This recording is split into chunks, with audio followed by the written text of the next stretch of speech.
Baiklah kakak semuanya, baru saja terbit ya, yaitu Kemenpan RP nomor 16 tahun 2025, yaitu tentang pegawai pemerintah dengan perjanjian kerja paruh waktu atau PTKK paruh waktu ya.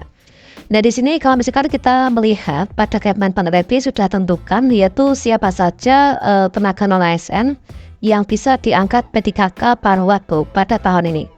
Dan di sini nanti kita akan sandingkan dengan kode-kode kelulusan PTKK guru, PTKK teknis, dan juga PTKK tenaga kesehatan. Apakah kode yang kita dapatkan ini nanti bisa diangkat PTKK paruh waktu atau tidak ketika kita tidak lulus seleksi PTKK 2024. Karena kita dalam perandingan ini tidak mendapatkan informasi. Nah, kira-kira informasinya seperti apa? Yuk simak bersama ya. Baiklah semuanya, di sini kita sudah membuka yaitu Kemenpan RP nomor 16 ya, yaitu di tahun 2024, yaitu tentang pegawai pemerintah dengan perjanjian kerja paruh waktu ya.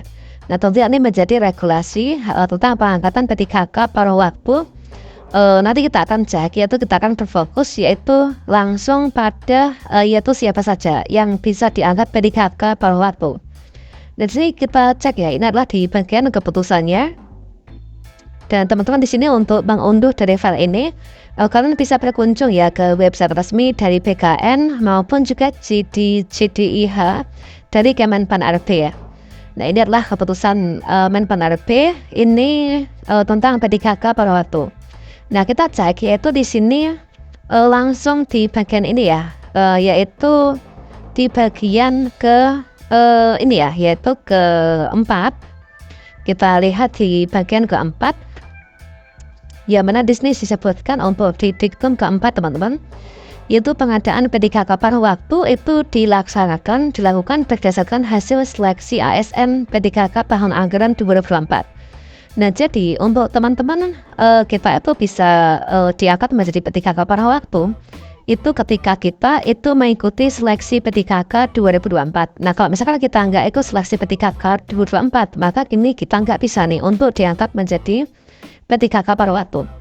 Nah kemudian di sini di diktum kelima, inilah yang lebih jelas ya, yaitu bahwasannya untuk pengadaan PTKK paruh waktu itu dilaksanakan bagi pegawai non ASN yang terdaftar dalam pangkalan data atau database pegawai non ASN di Badan Kepegawaian Negara ya atau BKN.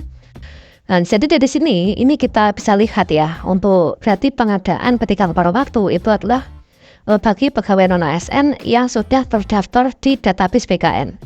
Nah, bagi database BKN yang seperti apa? Ini kita cek yaitu pada poin A dan juga poin B ya teman-teman. Ya, mana untuk di poin A ini disebutkan yaitu pegawai non ASN yang terdapat di database BKN telah mengikuti seleksi CPNS di tahun anggaran 2024, namun tidak lulus ya. Kemudian yang kedua ini adalah pegawai non ASN yang telah mengikuti seleksi tahapan PTKK namun tidak mengisi lowongan kebutuhan, alias kita tidak lulus ya. Nah ini, jadi di sini kita bisa garis bawahi bahwasannya untuk pegawai non ASN atau tenaga honorer yang bisa diangkat menjadi PTKK paruh waktu itu adalah mereka yang sudah masuk di database BKN. Nih ya, yang sudah masuk database BKN. Kalau misalkan kita sandingkan dengan poin B, yaitu yang telah mengikuti seluruh rangkaian seleksi PTKK 2024. Nah sekarang kita cek yaitu untuk pengkodean dari PTKK di 2024 ya.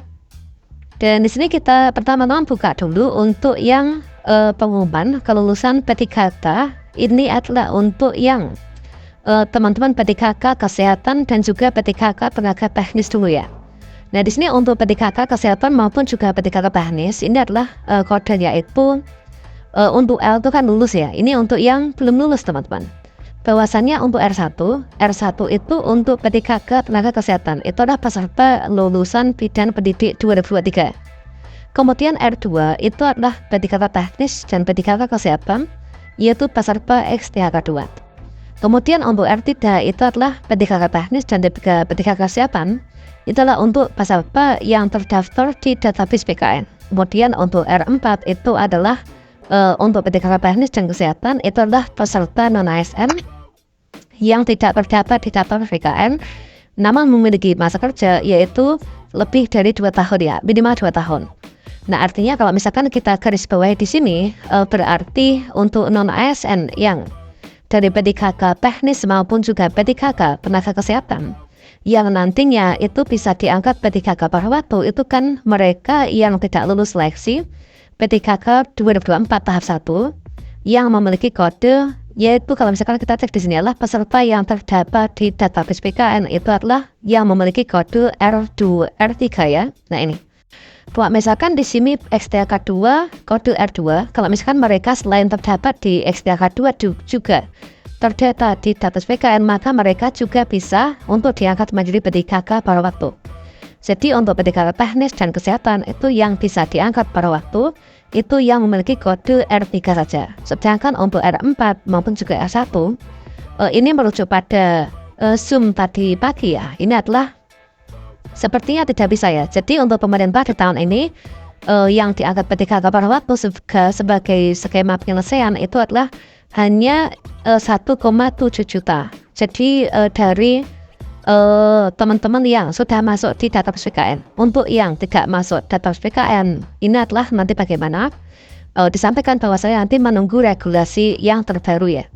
Nah, berikutnya kalau misalkan kita cek untuk yang PTKK guru ya. Nah, di sini untuk PTKK guru ini adalah untuk kode keterangannya. PTKK guru kan di sini ada R1. Nah, R1 mulai dari R1A sampai dengan R1D. Ini kan PTKK guru yaitu guru-guru yang sudah lulus passing grade tahun 2021. Atau mereka yang dulunya itu disebut sebagai P1 ya. Nah, R1A itu adalah guru lulus passing grade dari XTK 2, kemudian R1B itu guru lulus passing grade dari guru sekolah negeri, kemudian R1C adalah lulusan PPG lulus passing grade, dan R1D itu adalah guru lulus passing grade dari guru swasta. Nah ini, jadi R1. Kemudian untuk F2 itulah guru XTK 2, R3 itu adalah guru yang terdapat di database PKN. R4 itu guru non-ASN di sekolah negeri yang tidak terdapat di database PKN namun memiliki masa kerja yaitu minimal 2 tahun. Sedangkan R5 itu lulusan PPG. Nah, merujuk pada pengumuman tadi pada Kepen RB, berarti untuk yang PTKK guru ini adalah yang nanti bisa diangkat PTKK paruh waktu ketika tidak lulus seleksi, tidak mendapatkan informasi, maka nanti adalah bagi teman-teman yang memiliki kode R3.